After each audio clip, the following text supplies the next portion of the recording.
जय जगन्नाथ सांग मैंने मु रंजिता स्वागत करुच्ची मो यूट्यूब चैनल को मत्स्य प्राणी समावेश ओडिशा 2024 पार्ट 2 को मुझे स्वागत जनाऊँगी।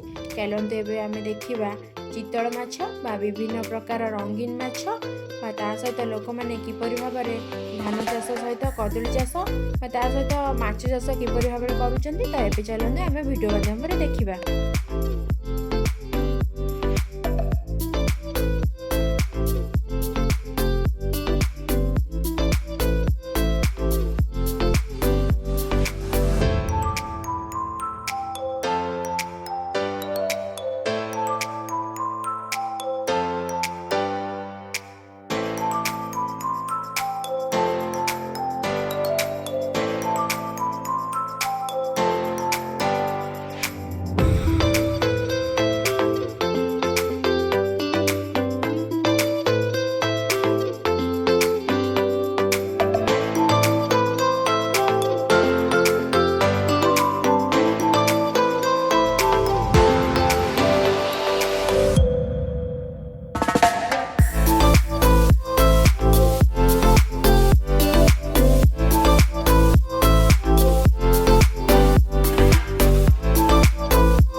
चितल माछ आपड़ी मो चैनल नुआ अच्छे प्लीज मो चैनल टी सब्सक्राइब करूँ पाखे बेल आइकन को क्लिक करूँ।